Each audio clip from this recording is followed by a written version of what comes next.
ചെമ്പനീർ പൂവ് സീരിയലിന്റെ latest episode review ആണ് പറയുന്നത്. ആ വലിയ വീട് അച്ചമ്മയുടെ 80ാം പിറന്നാൾ ആഘോഷ പട്ടികയിൽ തിളങ്ങിക്കൊണ്ടിരിക്കുന്നു.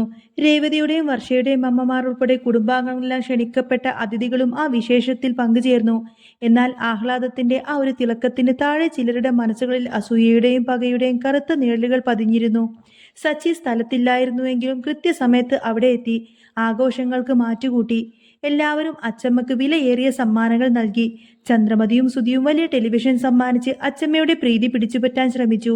എന്നാൽ സച്ചി ഒരുക്കിവെച്ച സമ്മാനം മറ്റെല്ലാത്തിനും മുകളിൽ തിളങ്ങി നിന്നു. അച്ചമ്മക്ക് ഏറ്റവും പ്രിയപ്പെട്ടതും വിലമതിക്കാനാവാത്തതുമായ സമ്മാനമാണ് സച്ചി ഒരുക്കിയത്.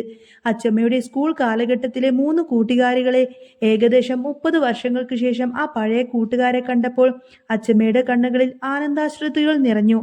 അവർ അച്ചമ്മയെ പോലെ തന്നെ പ്രായമായിരുന്നു. എത്ര കാലമായി ഞാൻ ഇവരെ കണ്ടിട്ട്. എപ്പോഴും ഞാൻ ഓർക്കാറുണ്ടായിരുന്നു നമ്മുടെ കുട്ടിക്കാലം, നമ്മൾ സ്കൂളിൽ പോയിരുന്ന കാലം. എൻ്റെ ജീവിതത്തിൽ ഇനി ഒരിക്കലും ഇത് സംഭവിക്കില്ലെന്ന് ഞാൻ വിചാരിച്ചതാണ്. എൻ്റെ കൊച്ചുമോൻ സച്ചി, നീ ഈ ചെയ്തത് വലിയ കാര്യം തന്നെയാണ്.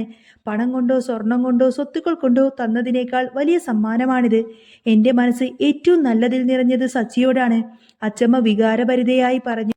അവർ ഒരുമിച്ച് കേക്ക് മുറിച്ച് സന്തോഷം പങ്കിട്ടു. എന്നാൽ ഈ ദൃശ്യങ്ങളൊന്നും ചന്ദ്രമതിക്കും സുധിക്കും ശ്രുതിക്കും ഇഷ്ടമായില്ല. വേറെ പണിയൊന്നുമില്ല ഇവന്, എവിടുന്നോ 3 കിളവികളെ ഒപ്പിച്ചുകൊണ്ട് വന്നിരിക്കുന്നു, ഇതാണോ വലിയ സമ്മാനം? ചന്ദ്രമതിയും സുധിയും പരസ്പരം പിറുപിറുത്തു. സുധിയുടെ ആകാംക്ഷ മറ്റൊരു കാര്യത്തിലായിരുന്നു. പിറന്നാളിന് തന്റെ മനസ്സിൽ ഏറ്റവും ഇഷ്ടപ്പെട്ട വിലപിടിപ്പുള്ള സമ്മാനം നൽകുന്ന ആൾക്ക് താനും ഒരു വലിയ സമ്മാനം നൽകുമെന്ന് അച്ചമ്മ നേരത്തെ തന്നെ പ്രഖ്യാപിച്ചിരുന്നു. സുധി അച്ചമ്മയെ നിർബന്ധിച്ചു. അച്ചമ്മേ, ആരാണ് ഈ മത്സരത്തിൽ വിജയിച്ചതെന്ന് പറ. ചന്ദ്രമതിയുടെ മനസ്സിൽ 100 പവൻ സ്വർണത്തിന്റെ കണ്ണുകളായിരുന്നു. തങ്ങൾ വാങ്ങിക്കൊടുത്ത വലിയ TV കാരണം ആ സമ്മാനം തങ്ങൾക്ക് തന്നെ കിട്ടുമെന്ന് ചന്ദ്രമതി ഉറച്ചു വിശ്വസിച്ചു. എനിക്കും ഏറ്റവും ഇഷ്ടപ്പെട്ട ഏറ്റവും വിലപിടിപ്പുള്ള സമ്മാനം എനിക്ക് തന്നതെന്റെ സച്ചിമോനാണ്. സച്ചിക്കും രേവതിക്കുമുള്ളതാണ് ആ വിലപ്പെട്ട സമ്മാനമെന്ന് അച്ചമ്മയുടെ പ്രഖ്യാപനം കേട്ട് എല്ലാവരും ഞെട്ടി. രവീന്ദ്രൻ ഉൾപ്പെടെ അത് കേട്ട് സന്തോഷിച്ചു. എന്റെ ബാല്യകാല സുഹൃത്തുക്കളാണ് ഇവരെ ഞാൻ വർഷങ്ങളായിട്ട് കണ്ടിട്ടില്ല. ഇവരെ ഇപ്പോഴും ഞാൻ മിസ് ചെയ്തിരുന്നു. ഇത്രയും നല്ലൊരു ദിവസമായിട്ട് സന്തോഷത്തോടെ എനിക്ക് ഇവരെ കൊണ്ടുവന്നു തന്നതല്ലേ സച്ചി. ലോകത്ത് എത്ര കോടി രൂപയുടെ സമ്മാനം കിട്ടിയാലും ഇതിന് പകരമാവില്ല. അതുകൊണ്ട് ഈ സ്പെഷ്യൽ സമ്മാനം സച്ചിക്കും രേവതിക്കുമുള്ളതാണെന്നൊക്കെ പറഞ്ഞ അച്ചമ്മയുടെ വാക്ക് ഉറച്ചതായിരുന്നു. ഹാ, അത് കൊള്ളാം. ഞങ്ങളൊക്കെ പൈസ മുടക്കി സമ്മാനം വാങ്ങിച്ചു തന്നിട്ട് ഇവനൊരു കാശിന് മുതൽ മുടക്കില്ലാതെ 2-3 കിളവികൾ കൊണ്ടുവന്നിരിക്കുന്നു. അവന് സമ്മാനം കൊണ്ടുവന്നില്ലല്ലോ. ചന്ദ്രമതിയുടെ കോപം നിയന്ത്രിക്കാനാവാതെ പറഞ്ഞു. ചന്ദ്രേ, നീ മിണ്ടിപ്പോവരുത്. നീ എന്താ പറഞ്ഞത്? എന്റെ സുഹൃത്തുക്കളെ കിളവികളെന്നോ? ആരടി കിളവികൾ എന്ന് വിളിക്കുന്നത്? അതിഥികളായി ഈ വീട്ടിലേക്ക് എത്തിയവരെ അപമാനിക്കാനാണോ നിന്റെ ഭാവം? നിന്റെ വായിലെ നാക്ക് ഒതുക്കി വെച്ചോ. അച്ചമ്മ ദേഷ്യം കൊണ്ട് ചന്ദ്രമതിയെ ശാസിച്ചു. വർഷയും ശ്രീകാന്തും സച്ചിയെ അഭിനന്ദിച്ചു. അടിപൊളി, ഇങ്ങനൊരു ടിസ്റ്റ് ഞങ്ങൾ ഒട്ടും തന്നെ പ്രതീക്ഷിച്ചിരുന്നില്ല. സച്ചിയേട്ടൻ ഇത്രയും പ്രഷ്യസായ ഒരു ഗിഫ്റ്റ് അച്ചമ്മക്ക് കൊണ്ടുവരുമെന്ന് ഞങ്ങൾ വിചാരിച്ചതേയില്ല. ഏറ്റവും നല്ല സമ്മാനം ഇത് തന്നെയാണ് സച്ചിയേട്ടാ. അത് സച്ചിയേട്ടനും രേവതി ചേച്ചിക്കും തന്നെയാണ് കൊടുക്കേണ്ടതെന്ന് വർഷയും പറഞ്ഞു. സച്ചിയും രേവതിയും അരികിലേക്ക് വിളിച്ചതിന് ശേഷം അച്ചമ്മ നേരെ തന്റെ പാരമ്പര്യ സ്വത്ത് ലഭിച്ച ആ ഒരു വലിയ സ്വർണ്ണാഭരണ പെട്ടി അവർക്ക് സമ്മാനിച്ചു. ഇത് എനിക്ക് പാരമ്പര്യമായി കിട്ടിയതാണ്. ഞാനിത് ആർക്കാണ് കൊടുക്കേണ്ടതെന്ന് മനസ്സിൽ ഇങ്ങനെ വിചാരിക്കുമായിരുന്നു. ചന്ദ്രമതിക്ക് ഇത് കൊടുത്തിട്ട് യാതൊരു കാര്യവുമില്ലാന്ന് എനിക്കറിയാവുന്നതുകൊണ്ടാണ് ഇത്രയും ഞാളിത് കൊടുക്കാതിരുന്നത്. ഇതിന്റെ യഥാർത്ഥ അവകാശികൾ രേവതി മോളും സച്ചിയും തന്നെയാണ്. എന്റെ മനസ്സ് ഒരുപാട് നാളായി പറയുന്നു. ഇപ്പോൾ ഈ മത്സരത്തോടെ എന്നെ ഞെട്ടിച്ചുകൊണ്ട് സച്ചിക്കും രേവതിക്കും തന്നെയാണ് ഞാൻ ഇത് കൊടുക്കുന്നത്. അച്ചമ്മയുടെ സുഹൃത്തുക്കളും രവീന്ദ്രനും വർഷയും എല്ലാം തന്നെ കൈയടിച്ചു. എന്നാൽ സുധിക്കും ശ്രുതിക്കും അത് തീരെ ഇഷ്ടപ്പെട്ടില്ല. ദേ, അതും പോയി. അയ്യോ, എന്തോരു സ്വർണമുണ്ടെന്ന് നോക്കിക്കേ. അത് മുഴുവൻ ആ രേവതിക്കും സച്ചിക്കും. എന്റെ ഒരു യോഗം നോക്കണേ. ആ സ്വർണം നമുക്ക് കിട്ടുമെന്ന് വെച്ചാ നമ്മൾ ഇല്ലാതെ പൈസ വെറുതെ ഉണ്ടാക്കി സ്വർണം വാങ്ങി അച്ചമ്മക്ക് കൊടുത്തു. ഇതിപ്പോ അതും കിട്ടിയില്ല, ഇതും പോയി. എന്തൊരു കഷ്ടാണ്. ഈ സച്ചി തന്നെ എപ്പോഴും ഗോൾ അടിച്ചുകൊണ്ടിരിക്കുകയാണല്ലോ. സുധി നിരാശയോടെ ശ്രുതിയോട് പറഞ്ഞു. അപ്പോഴും രേവതി അച്ചമ്മയുടെ സമ്മാനം സ്വീകരിക്കാൻ മറിച്ചു. വേണ്ട അച്ചമ്മേ, ഇതൊന്നും എനിക്ക് വേണ്ട. അച്ചമ്മയുടെ കയ്യിൽ തന്നെ വെച്ചാ മതി. എന്റെ കയ്യിൽ ഇതൊന്നും വേണ്ട. അല്ല മോളെ, നീ ഇത് വാങ്ങിക്കണം. ഇത് നിനക്ക് അവകാശപ്പെട്ടതാണെന്നൊക്കെ പറഞ്ഞ് അച്ചമ്മ നിർബന്ധിച്ചു. സച്ചിയും രേവതിയും ഒന്നിച്ചു പറഞ്ഞു. ഇല്ല, ഇതൊന്നും ഞങ്ങൾക്ക് അവകാശപ്പെട്ടതാണെങ്കിൽ ഞങ്ങൾക്ക് ആവശ്യം വരുമ്പോൾ ഞങ്ങൾ ചോദിച്ചോളാം. പക്ഷേ അച്ചമ്മയുടെ കയ്യിൽ അച്ചമ്മയുടെ വീട്ടിൽ തന്നെ ഇതിപ്പോ ഇരുന്നാ മതി. ഞങ്ങൾ സ്വന്തമായി അധ്വാനിച്ച് എന്തെങ്കിലുമൊക്കെ വാങ്ങിയിട്ടേ സ്വർണം ധരിക്കുകയുള്ളെന്ന് വാശിയിലാണ് രേവതി. അതുകൊണ്ട് അവൾ ഇപ്പോഴും സ്വർണ്ണമാല ഇടാതെ നടക്കുന്നത് അച്ചമ്മ കണ്ടില്ലേ. അതുകൊണ്ട് ഞങ്ങൾ അധ്വാനിച്ചുണ്ടാക്കിക്കോളാം അച്ചമ്മേ. പക്ഷേ ഇത് തന്നതിൽ ഒരുപാട് സന്തോഷമുണ്ട്. ആഘോഷങ്ങളെല്ലാം കഴിഞ്ഞ് പിറ്റേ ദിവസം രാവിലെ തന്നെ അച്ചമ്മ നാട്ടിലേക്ക് പോയി. പിന്നീട് വൈകുന്നേരം സച്ചി വീട്ടിലെത്തിയപ്പോൾ രേവതിയോട് ഒരുപാട് സംസാരിച്ചു. രേവതി, നമ്മുടെ സ്വർണം എങ്ങനെയാണ് മുക്കുപണ്ടമായതിന്റെ കാര്യത്തിൽ ഇതുവരെ ഒരു തുമ്പും കിട്ടിയിട്ടില്ല. പിറന്നാൾ കഴിയട്ടെ എന്ന് നീയല്ലേ പറഞ്ഞത്? ഇല്ലെങ്കിൽ ഞാൻ അപ്പൊ തന്നെ അച്ചമ്മയോട് കാര്യം ചോദിച്ചേനെ. വേണ്ട സച്ചിയേട്ടാ, അച്ചമ്മയുടെ പിറന്നാൾ കഴിയട്ടെ എന്ന് ഞാൻ പറഞ്ഞെങ്കിലും അതിനുശേഷം ഇപ്പോഴും ചോദിച്ചാലും അത് പ്രശ്നമാവും. അമ്മ അത് സമ്മതിച്ചു തരുമെന്നൊന്നുമില്ല.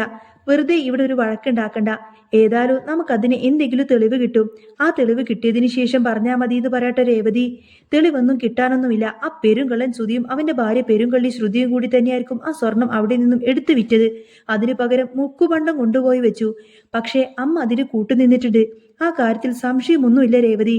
എന്റെ നാവ് ചൊറിഞ്ഞു വരുന്നുണ്ട്. ഇപ്പൊ തന്നെ എല്ലാവരോടും ഇത് വിളിച്ച് നിരത്തി ഞാൻ കാര്യം ചോദിച്ച സത്യം തെളിയും. ചോദിക്കട്ടെ. സച്ചി ദേഷ്യം നിയന്ത്രിക്കാൻ പാടുപെട്ടു. സച്ചിയേട്ടാ, കുറച്ചും കൂടെ ഒന്ന് ക്ഷമിക്ക്. എന്തിനാ വെറുതെ വീട്ടിൽ വഴക്കുണ്ടാക്കുന്നത്? സുധി ഒന്ന് വാച്ച് ചെയ്യേ. ആ സുധിയുടെ കയ്യിൽ നിന്നും എന്തെങ്കിലും തെളിവ് കിട്ടും. അങ്ങനെ ഒരു തെളിവ് കിട്ടിയാൽ നമുക്കിതെല്ലാം തന്നെ എല്ലാവരുടെയും മുന്നിൽ വെച്ച് പറയാലോ. രേവതി സച്ചിയെ അതും പറഞ്ഞ് സമാധാനിപ്പിച്ചു. സച്ചി സുധിയെ വാച്ച് ചെയ്തുകൊണ്ടേയിരുന്നു. അതിനിടയിലാണ് ഒരു ദിവസം തന്റെ ഫ്രിഡ്ജ് വാങ്ങാൻ വേണ്ടി സച്ചിയും സുഹൃത്ത് മഹേഷും കൂടി ഒരു കടയിലേക്ക് പോയത്. സുധിയുടെ കടയിൽ നിന്നും വാങ്ങിയ അവൻ ഇരട്ടി ലാഭം എടുക്കുമെന്ന് കരുതി അവർ മറ്റൊരു കടയിലേക്ക് പോയി. അങ്ങനെ നോക്കുമ്പോഴാണ് ഒരു കടയിൽ നിന്നും 50% ഓഫർ എന്ന പരസ്യം കണ്ടത്. നമുക്കിവിടെ കയറി നോക്കാമെന്ന് പറഞ്ഞ് അവർ കടയിലേക്ക് കയറി. പകുതി വിലക്ക് സാധനങ്ങൾ കിട്ടുന്നത് കൊണ്ട് ധാരാളം ആളുകൾ അവിടെ ഉണ്ടായിരുന്നു. അവരോട് ഫ്രിഡ്ജ് ഇഷ്ടപ്പെട്ട് വിലയൊക്കെ പറഞ്ഞുറപ്പിച്ച് ബില്ലടിക്കാൻ പോകുന്ന സമയത്താണ് ഒരു സംഭവം കണ്ടത്. പോലീസ് കടലിലേക്ക് പെട്ടെന്ന് കയറി വന്ന് ഷട്ടർ അടച്ചു. സച്ചിയും മഹേഷും ഉൾപ്പെടെ എല്ലാവരും അതിനുള്ളിൽ കുടുങ്ങിപ്പോയി. എന്താ കാര്യമെന്ന് ചോദിച്ചപ്പോൾ പോലീസ് അവരോട് മിണ്ടാതിരിക്കാൻ പറഞ്ഞു. കട ഉടമയുടെ അടുത്ത് ചെന്നിട്ട് പോലീസ് പറഞ്ഞു, നിങ്ങൾ ഇങ്ങനെയുള്ള തട്ടിപ്പ് വീരന്മാരാണല്ലേ. പല കടകളിലും ചെന്നിട്ട് ക്രെഡിറ്റിൽ സാധനങ്ങളൊക്കെ എടുത്ത ശേഷം പണം കൊടുക്കാതെ മുങ്ങി. എന്നിട്ട് കൊണ്ടുവരുന്ന സാധനങ്ങളെല്ലാം തന്നെ കള്ളനോട്ട് കൊടുത്ത് എടുത്തു വെക്കുകയാണ്. എന്നിട്ട് ഇവിടെ കൊണ്ടുവന്നിട്ട് 50% ഓഫറിൽ വിൽക്കുകയല്ലേ. കൊള്ളാമല്ലോ നിങ്ങള്. അവരെ അറസ്റ്റ് ചെയ്യുമ്പോൾ സച്ചിയും മഹേഷും പറഞ്ഞു, സാറേ, ഞങ്ങൾ ഇതിലൊന്നുമില്ല. ഞങ്ങൾ സാധനം വാങ്ങിക്കാൻ വന്നവരാണ്. അല്ലാതെ ഇവരുടെ കൂട്ടത്തിൽപ്പെട്ട ആൾക്കാരോ അല്ല എന്നൊക്കെ പറയും. പോലീസ് ഓഫീസർ പറഞ്ഞു, കട്ട മുതൽ വാങ്ങാൻ വന്നവരും കള്ളന്മാര് തന്നെയാണ്. അതുകൊണ്ട് കേറിക്കോ ജീപ്പിലേക്ക് എന്നൊക്കെ പറഞ്ഞ് സ്റ്റേഷനിലേക്ക് വിടും. അങ്ങനെ നിരപരാധിയായ സച്ചിയെയും മഹേഷിനെയും കള്ളന്മാർ കൂടിയിട്ട് സ്റ്റേഷനിലേക്ക് കൊണ്ടുപോയി ലോക്കപ്പിലാക്കി. സാറേ, ഞങ്ങൾ നിരപരാധികളാണ്. ഞങ്ങൾ വഴിയെ പോയപ്പോൾ ഓഫർ കണ്ടിട്ട് കയറിയതാണ്. സച്ചി കരഞ്ഞുകൊണ്ട് പറഞ്ഞു. നിങ്ങൾ അവിടെ കിടക്ക്. നിങ്ങൾ നിരപരാധികളാണോ എന്നുള്ള തെളിവ് കിട്ടട്ടെ. തെളിവ് കിട്ടിയതിനു ശേഷം വിടാമെന്ന് പറഞ്ഞ് SI അവരെ അവിടെ തന്നെ ഇട്ടു. അങ്ങനെ ഇരിക്കുമ്പോൾ ആ കള്ളന്മാർ പറ്റിച്ച കടക്കാരെല്ലാം തന്നെ പരാതിയുമായിട്ട് സ്റ്റേഷനിലേക്ക് വന്നു. അവരിൽ ഒരാൾ പരാതി പറഞ്ഞ് തിരികെ പോയി. രണ്ടാമത് ദേ വരുന്നു സുധിയാണ്. സുധി അങ്ങോട്ടേക്ക് വരുന്നതും കണ്ട് സച്ചിയും മഹേഷും സുധിയുടെ കണ്ണിൽ പെടാതെ ഒതുങ്ങി നിന്നു. എന്തിനാ ഇവൻ ഇങ്ങോട്ടേക്ക് വരുന്നത്? ഇവന്റെ കടയിൽ ഇവന്മാര് പറ്റിച്ചോ? ചിലപ്പോ ഇവനെ പറ്റിച്ചു കാണും. ഇവനൊരു മരപ്പൊട്ടനല്ലേ. ഇവനെ പറ്റിച്ചില്ലെങ്കിലേ അത്ഭുതമുള്ളൂ. സച്ചി മഹേഷിനോട് പറഞ്ഞു. സുധി സ്റ്റേഷനിൽ വന്നിട്ട് പൊട്ടിത്തെറിച്ചു. എന്റെ കടയിൽ 5 ലക്ഷം രൂപയുടെ സാധനം ദേ ഇവന്മാര് വാങ്ങിച്ചു. കുറെ പണവും എനിക്ക് തന്നു. അത് മുഴുവൻ കള്ളനോട്ടായിരുന്നു. ഞാനാണെങ്കിൽ ഈ കടയിലെ സാധനങ്ങളെല്ലാം തന്നെ ബാങ്കിൽ നിന്ന് ലോൺ എടുത്താണ് വാങ്ങിച്ചിരിക്കുന്നത്. എനിക്ക് ലോൺ അടക്കേണ്ട ഡേറ്റ് ആയപ്പോൾ അത് അടക്കാതിരിക്കാൻ പറ്റുമോ? ബാങ്കിൽ നിന്നും വിളിച്ചു പറഞ്ഞു അത് അടച്ചില്ല എന്നുണ്ടെങ്കിൽ കട വന്ന് സീല് ചെയ്യുമെന്ന്. അതുകൊണ്ട് പിന്നെ എനിക്ക് അടക്കാതിരിക്കാൻ പറ്റുമോ? ഞാൻ എങ്ങനെയൊക്കെയോ പണമുണ്ടാക്കി ബാങ്കിൽ അടച്ചതെന്ന് എനിക്ക് മാത്രമേ അറിയൂ. ദേ ഇവന്മാര് പറ്റിച്ചത് കൊണ്ടാണ് ഇങ്ങനെയൊക്കെ സംഭവിച്ചത്. എനിക്ക് 5 ലക്ഷം രൂപയാണ് നഷ്ടമായത്. ഞാൻ കഴിഞ്ഞ ദിവസമാണ് ആ പണം അടച്ചത്. എനിക്ക് ആ പണം തിരിച്ചു കിട്ടണം. എന്റെ 5 ലക്ഷം രൂപ എനിക്ക് തിരിച്ചു കിട്ടണം എന്നൊക്കെ പറഞ്ഞ് സുധി അവിടെ കരഞ്ഞ് വിവരങ്ങളെല്ലാം തന്നെ വിശദീകരിച്ചു. SI ചോദിച്ചു, ദേ ഇവന്മാര് തന്നെയാണോ നിന്റെ കടയിൽ നിന്നും കള്ളത്തരം കാണിച്ചത്? സുധി അവരെ നോക്കിയിട്ട് പറഞ്ഞു, അതെ സാറേ, ഇവന്മാര് തന്നെയാണ് വന്നത്. അന്ന് ഭയങ്കര കച്ചവടം, ലക്ഷക്കണക്കിന് രൂപയുടെ കച്ചവടം എന്ന് പറഞ്ഞ് മുഴുവൻ ഇവര് പറ്റിച്ചിട്ട് പോയതാണ്. ദേ ഈ ദുഷ്ടന്മാരെ, ഇവന്മാരെ ഞാനുണ്ടല്ലോ എന്നൊക്കെ പറഞ്ഞ് സുധിക്ക് ദേഷ്യം വിറച്ചു. ഇതെല്ലാം സച്ചിയും മഹേഷും ഒളിച്ചു നിന്ന് കണ്ടുകൊണ്ടിരിക്കുകയായിരുന്നു. കൊള്ളാമല്ലോ ഇത്. സുധി അവിടെ നിന്ന് അവരോട് പറയുന്ന കഥകളും ലോൺ അടച്ച പൈസയുടെ കാര്യങ്ങളെല്ലാം തന്നെ സച്ചി തന്റെ ഫോണിൽ വീഡിയോ എടുത്തു വെച്ചു. ഇങ്ങനെ ഒരു കള്ളത്തരം നടന്ന കാര്യം വീട്ടിൽ മിണ്ടിയിട്ടില്ല. അതുപോലെ ശ്രുതിയോട് പോലും സുധി മിണ്ടിയിട്ടില്ല. നാണക്കേട് കൊണ്ട് സച്ചി എല്ലാം തന്നെ വീഡിയോ എടുത്തു വെച്ചു. സുധി പോയി കഴിഞ്ഞപ്പോൾ സച്ചി മഹേഷിനോട് പറഞ്ഞു, ഇവൻ പെരും കള്ളനാണ്. ഇവൻ ഈ വിവരം വീട്ടിലൊന്നും പറഞ്ഞിട്ടില്ല. 5 ലക്ഷം രൂപ ഇവന്മാര് പറ്റിച്ചിട്ടുണ്ടെങ്കിൽ ഇവൻ കഴിഞ്ഞ ദിവസം ബാങ്കിൽ എങ്ങനെ ലോൺ അടച്ചു? ഇവൻ എവിടുന്ന അത്രയും പണം കിട്ടിയത്? ആ വിവരം വീട്ടിൽ പോലും ഇവൻ മിണ്ടിയിട്ടില്ല. അങ്ങനെ മറ്റ് കടക്കാർ വന്ന് സച്ചിയെയും മഹേഷിനെയും തിരിച്ചറിഞ്ഞപ്പോൾ SI പറഞ്ഞു, ശരി, നിങ്ങൾ പൊയ്ക്കോ, പെട്ടെന്ന് തന്നെ സ്ഥലം വിട്ടോ. ഇനി ഇതുപോലുള്ള കള്ള മുതൽ വിൽക്കുന്നിടത്ത് പോയിട്ടെങ്ങാനും സാധനം വാങ്ങിക്കാനൊന്നും നിൽക്കണ്ട കേട്ടോ. വീട്ടിലേക്ക് വിട്ടോളാൻ പറഞ്ഞിട്ട് സച്ചിയും മഹേഷിനെയും അവിടെ നിന്നും പറഞ്ഞു വിടും. പോകുന്ന വഴിക്ക് സച്ചി മഹേഷിനോട് കഥകളൊക്കെ പറഞ്ഞു. ഇതിപ്പൊ തന്നെ വീട്ടിൽ ചെന്ന് പറയുന്ന ഇങ്ങനെയൊന്നും ആയാ പറ്റില്ലല്ലോ. സച്ചി ഫോണുമായിട്ട് വീട്ടിലേക്ക് ചെന്നപ്പോൾ സുധി എവിടെ എന്നൊക്കെ ചോദിച്ച് നിലവിളിക്കാൻ തുടങ്ങും. രവീന്ദ്രൻ ചോദിക്കുന്നുണ്ട്, എന്തിനാടാ നിനക്കിപ്പോ സുധിയെ വിളിക്കുന്നത്? വിളിക്കൂ, സുധിയെയും ശ്രുതിയെയും എല്ലാവരെയും വിളിക്ക്. രേവതി വാ, അമ്മേ എല്ലാവരും ഇങ്ങോട്ടേക്ക് വാ, വർഷയും ശ്രീകാന്തും എല്ലാവരും അങ്ങോട്ടേക്ക് വരും. എല്ലാവരും നിൽക്കുമ്പോൾ വേണം എനിക്ക് ഈ കാര്യം പറയാനായിട്ട്. ഇവിടെ ചില കള്ളന്മാരുടെ കള്ളത്തരങ്ങളൊക്കെ പൊളിക്കാൻ പോവുകയാണ്. മറ്റുള്ളവരെ ചതിച്ചുകൊണ്ട് ഇവിടെ ഓരോരുത്തരും ഓരോ കാര്യങ്ങൾ മറച്ചു വെച്ച് ചെയ്യുന്നുണ്ട്. അതൊക്കെ എല്ലാവരുടെയും മുന്നിൽ വെച്ച് ഇപ്പൊ തന്നെ വിളിച്ചു കൂവണം. എന്താടാ നീ എന്തെങ്കിലും പിച്ചും പേയും പറയുന്നത് പോലെയാണ്. എന്തെങ്കിലും കാര്യമുണ്ടെങ്കിൽ പറ എന്നൊക്കെ പറഞ്ഞ് രവീന്ദ്രൻ ദേഷ്യപ്പെടും. കാര്യം പറയുന്നതൊന്നുമല്ല, ആദ്യം നിങ്ങളെല്ലാവരും ഈ വീഡിയോ കാണുക എന്നൊക്കെ പറഞ്ഞുകൊണ്ട് തന്നെ സച്ചി തന്റെ ഫോണിലുള്ള ദൃശ്യം നേരെ ടിവിയിലേക്ക് കണക്ട് ചെയ്തു. ടിവിയിൽ സുധി സ്റ്റേഷനിൽ നിന്ന് കരഞ്ഞ കഥകളൊക്കെ പറയുന്നതെല്ലാം തന്നെ എല്ലാവരും കണ്ടപ്പോൾ എല്ലാവരും ആകെ ഞെട്ടിപ്പോയി. സുധി, എന്താ ഇത്? നീ സ്റ്റേഷനിൽ പോയിരുന്നോ? ചന്ദ്രമതി ഭയന്നുകൊണ്ട് ചോദിച്ചു. സുധി, എന്തായത്? നീ എന്തിനാ സ്റ്റേഷനിലേക്ക് പോയത്? നിന്റെ കടയിൽ വന്ന ആരാ നിന്നെ പറ്റിച്ചത്? നിന്റെ 5 ലക്ഷം രൂപ പറ്റിച്ചെന്നോ? എന്താ ഈ കേൾക്കുന്നത്? രവീന്ദ്രന് വിശ്വസിക്കാൻ കഴിഞ്ഞില്ല. സുധി, നീ എന്നോട് പോലും ഇത് പറഞ്ഞില്ലല്ലോ. നിന്റെ കടയിൽ വന്ന് 5 ലക്ഷം രൂപ പറ്റിച്ചു കൊണ്ടുപോയെന്നോ? എടാ കഴുതേ, ബിസിനസ് നോക്കണമെങ്കിൽ കുറച്ചെങ്കിലും ബുദ്ധി വേണം. ഇത് അതൊന്നുമില്ലാതെ ഇങ്ങനെ ഇരുന്ന് മണ്ടത്തരം കാണിച്ചു കൂട്ടിയിട്ട് പണമൊക്കെ നഷ്ടപ്പെടുത്തിയോ നീ എന്നൊക്കെ പറഞ്ഞു കൊടുത്തതിന് ശ്രുതി വഴക്കിട്ടു. നീ ഒന്നും മിണ്ടാതിരിക്കും ശ്രുതി, അങ്ങനെ എനിക്ക് സംഭവിച്ചു പോയി. ഞാൻ മനഃപൂർവ്വം ഒന്നും ചെയ്തതല്ലോ. അന്ന് നിന്നോട് ഞാൻ പറഞ്ഞില്ലേ ഒരു വലിയ ബിസിനസ് ഉണ്ടെന്ന്. അവന്മാര് കള്ളന്മാരായിരുന്നു, തനി ഫ്രോഡുകൾ, ശ്രുതി പറഞ്ഞു. അന്നേരം സച്ചി പറയുന്നത്, അവന്മാരെക്കാളും വലിയ ഫ്രോഡാണിത് ഇവിടെ നിൽക്കുന്ന ഇവൻ എന്നൊക്കെ പറയും. കഥകളെല്ലാം കേട്ട് കഴിഞ്ഞപ്പോൾ രവീന്ദ്രൻ ചോദിക്കുന്നുണ്ട്, എന്നിട്ട് നീ വീട്ടിൽ പോലും പറഞ്ഞില്ലല്ലോ. പിന്നെ നിനക്ക് എങ്ങനെ ഈ 5 ലക്ഷം രൂപ കിട്ടി? ലോൺ അടക്കാൻ അത്രയും പൈസ നിനക്ക് നഷ്ടം വന്നപ്പോൾ നീ അത് എങ്ങനെ ഉണ്ടാക്കി? നിന്റെ കയ്യിൽ ഒരു രൂപ പോലും ഇല്ലെന്നല്ലേ നീ പറഞ്ഞിരുന്നത്? അതെ, അത് ഞാൻ എൻ്റെ ഫ്രണ്ടിനോട് വാങ്ങിച്ചു എന്ന് സുധി കള്ളം പറയാണ്. അന്നേരം സച്ചി ചോദിക്കുന്നുണ്ട്, എടാ നിന്റെ ഏത് ഫ്രണ്ടാടാ നിനക്ക് 5 ലക്ഷം രൂപ തരാനായിട്ടിരിക്കുന്നത്? ശ്രീകാന്ത് കളിയാക്കി. അത് അത് ആ ബീച്ചിലും പാർക്കിലും ഒക്കെ ഉറങ്ങിക്കിടക്കുന്ന എൻ്റെ ഫ്രണ്ടില്ലേ, അവനായിരിക്കുമല്ലേ?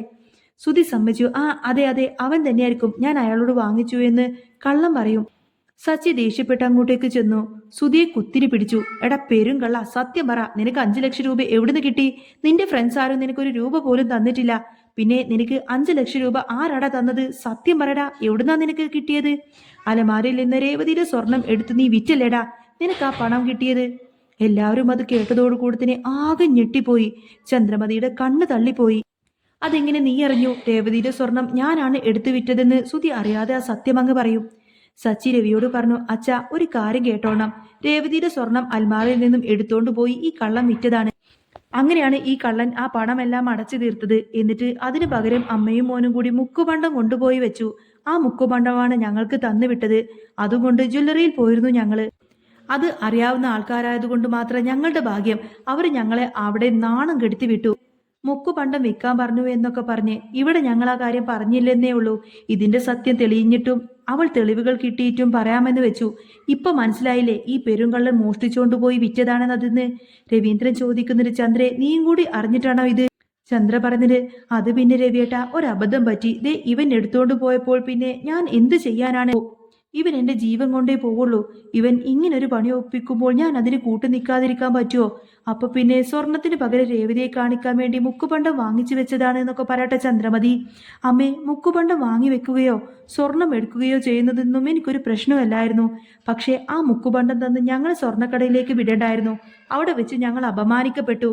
രേവതിയുടെ വാക്കുകളിൽ വേദനയുണ്ടായിരുന്നു. ഓ, അവളുടെ ഒരു അപമാനം. എടി, അത് നിന്റെ സ്വർണ്ണമൊന്നുമല്ലല്ലോ, അമ്മയും രവിയേട്ടനും കൂടി നിനക്ക് തന്നതല്ലേ ആ ഒരു സ്വർണം എന്നൊക്കെ പറഞ്ഞ് ചന്ദ്രമതി ദേഷ്യപ്പെടും. അന്നേരം രവീന്ദ്രൻ അലറിക്കൊണ്ട് പറയുന്നത്, ചന്ദ്രേ നീ ഇനി ഒരു അക്ഷരം പോലും മിണ്ടരുത്.